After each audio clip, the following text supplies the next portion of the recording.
हरे कृष्ण।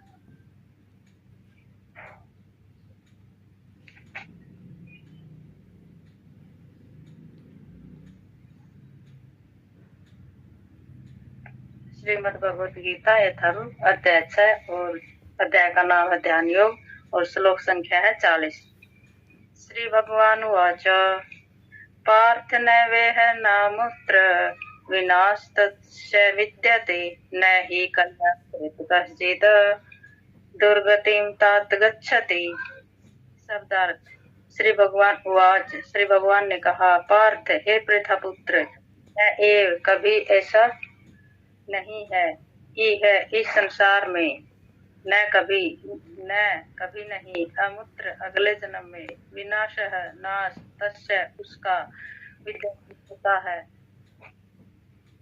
न कभी नहीं, ही निश्चय ही, कल्याणकृत शुभ कार्यों में लगा हुआ, कश्चित कोई भी, दुर्गतिम पतन को, तात हे मेरे मित्र, गच्छति जाता है।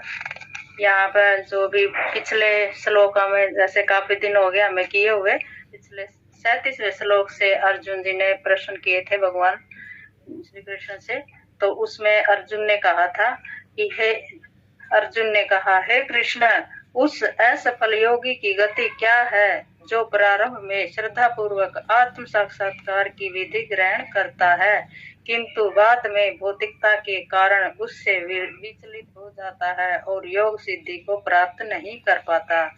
तो अर्जुन पूछ रहा है कृष्ण से कि मतलब असफल योगी जो सफल नहीं रहता, मतलब भक्ति में जो सफल नहीं होता, तो उसके बारे में कृष्ण अर्जुन जी पूछ रहे हैं कृष्णा से कि उसके मतलब उसके साथ फिर उसके मतलब यही है कि गिरता है क्या, इस अगले में यही पूछ रखे हैं कि हे मतलब 38वें श्लोका में, हे महाबाहु कृष्ण, क्या ब्रह्म प्राप्ति के मार्ग से भ्रष्ट ऐसा व्यक्ति आध्यात्मिक तथा भौतिक दोनों ही सफलताओं से च्युत नहीं होता और छिन्न भिन्न बादल की भांति विनष्ट नहीं हो जाता, जिसके फलस्वरूप उसके लिए किसी लोक में कोई स्थान नहीं रहता। तो ये एक प्रश्न ये किया है भगवान से अर्जुन ने। और 39वें में ये पूछा है कि हे कृष्णा, मतलब पूछ रहे बता रहे उनको भी कि मेरा यही संदेह है, मैं ये प्रश्न पूछ के कि और मैं आपसे इसे पूर्णतया दूर करने की प्रार्थना कर रहा हूँ। आपके अतिरिक्त अन्य कोई ऐसा नहीं है जो इस संदेह को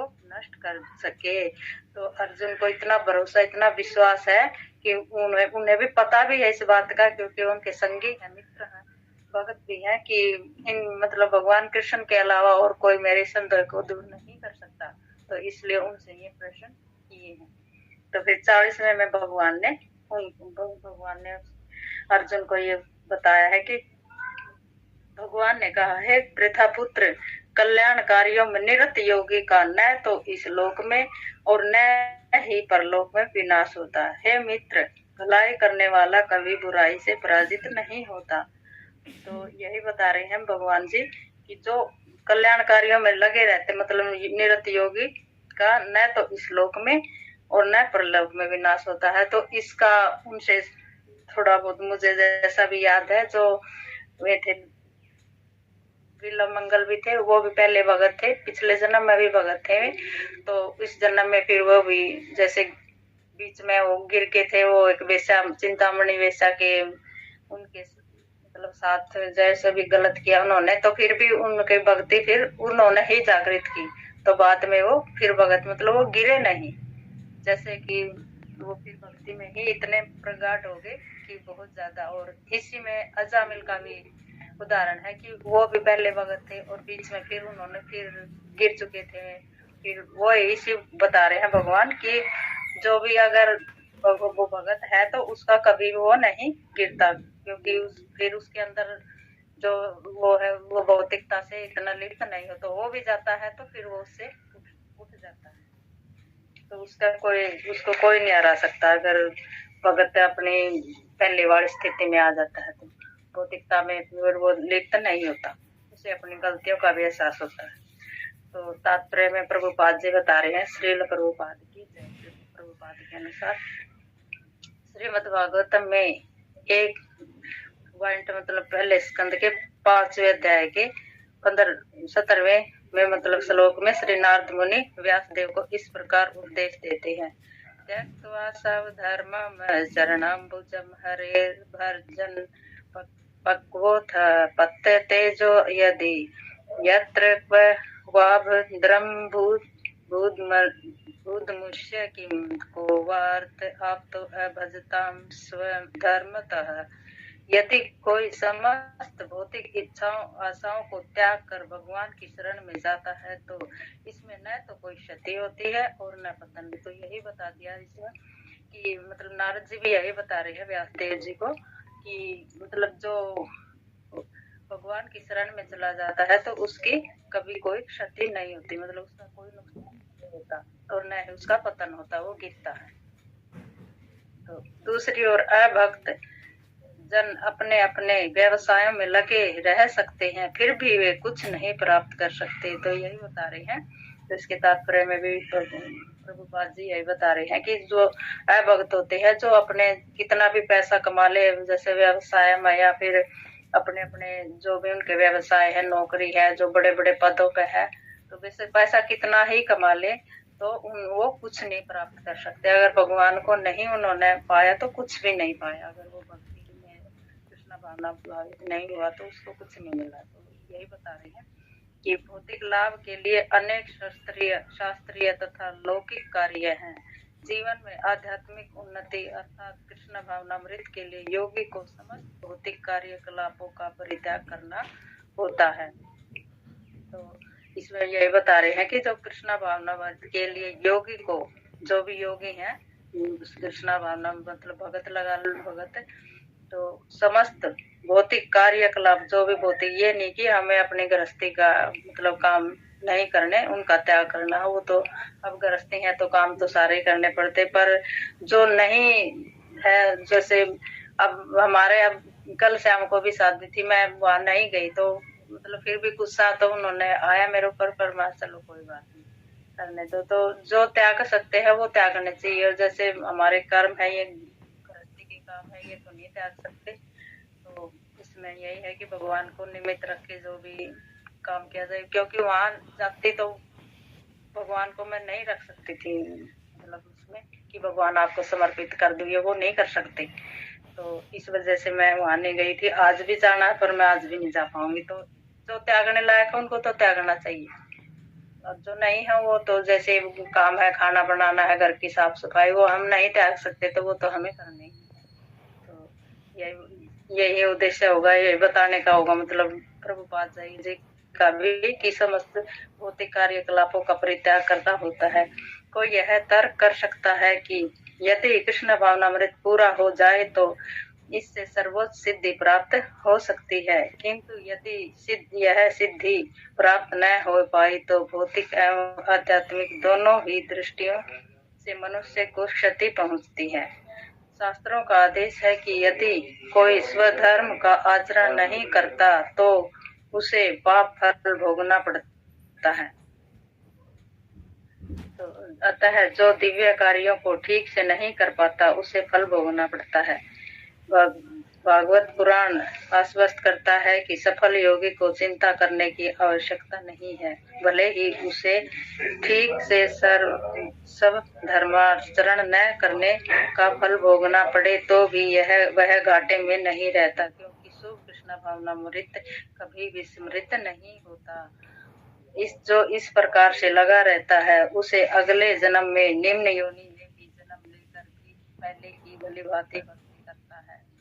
दूसरी ओर जो केवल नियत कार्यों को दृढ़ता पूर्वक करता है, किंतु यदि उसमें कृष्ण भावनामृत का अभाव है तो आवश्यक नहीं कि उसे शुभ फल प्राप्त हो।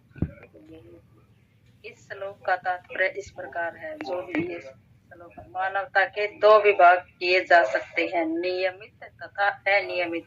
जो लोग अगले जन्म तथा मुक्ति के ज्ञान के बिना वास्तविक इंद्रिय तृप्ति में लगे रहते हैं, वे अनियमित विभाग में आते हैं। तो इसमें भी यही बता रहे हैं कि मानवता विभाग के दो विभाग किए जा सकते हैं, नियमित जो नियमित है और तथा अनियमित जो नियम से रहते हैं, और जो एक वो जो नियम से नहीं रहते।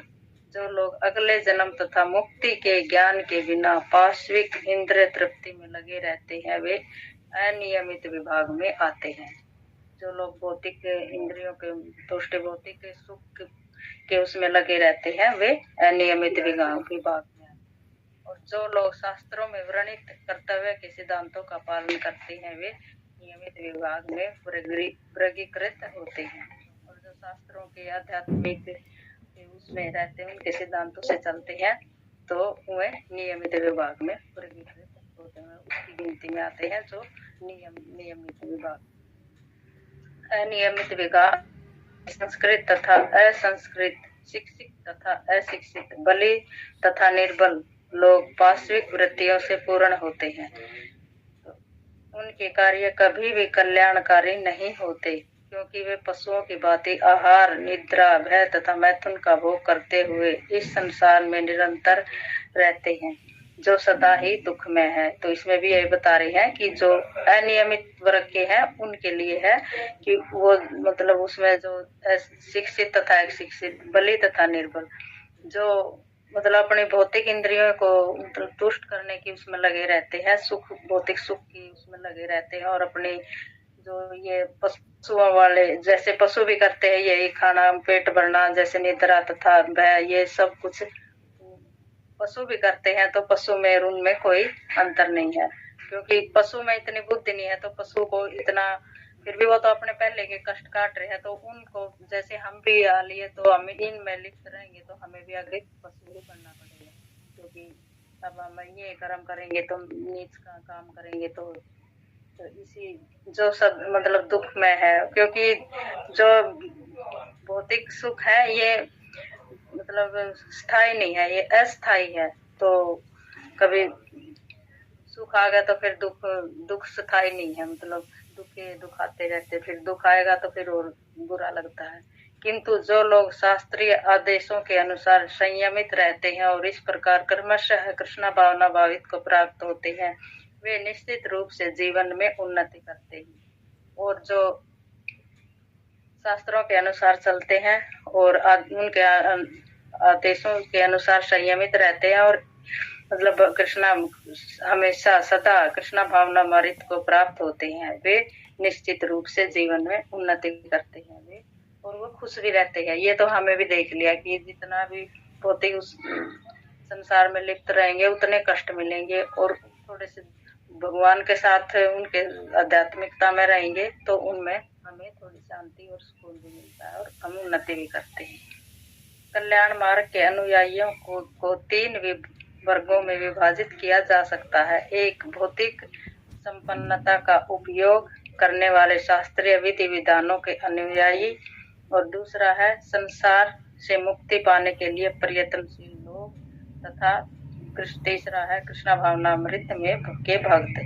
प्रथम वर्ग के अनुयायियों को पुनः दो श्रेणियों में विभाजित किया जा सकता है, सकाम कर्मी तथा इंद्रिय तृप्ति की इच्छा न करने वाले। सकाम कर्मी जीवन के उच्चतर स्तर तक उठ सकते हैं, यहाँ तक कि स्वर्ग लोक को जा सकते हैं, तो भी इस संसार से मुक्त न होने के कारण से सही ढंग से शुभ मार्ग का अनुगमन नहीं कर सकते। शुभ कर्म तो वे है जिनसे मुक्ति प्राप्त हो। कोई भी ऐसा कार्य जो परम आत्म साक्षात्कार या देहात्म बुद्धि से मुक्ति की ओर उन्मुख नहीं होता वह रंच मात्र भी कल्याणप्रद नहीं होता। कृष्ण भावनामृत संबंधी कार्य ही एकमात्र शुभ कार्य है, और जो लोग कृष्ण भावनामृत के मार्ग पर प्रगति करने के उद्देश्य से स्वेच्छा से समस्त शारीरिक असुविधाओं को स्वीकार करता है वही घोर तपस्या के द्वारा पूर्ण योगी कहलाता है।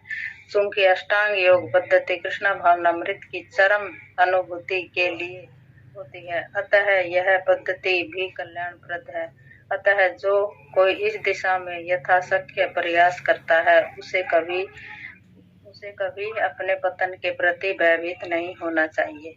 तो यही बता रहे प्रभुपाद जी भी, जो कृष्ण भावनामृत में संलग्न है उन्हें मतलब इसके पतन के प्रति भयभीत नहीं होना चाहिए। हरे कृष्णा।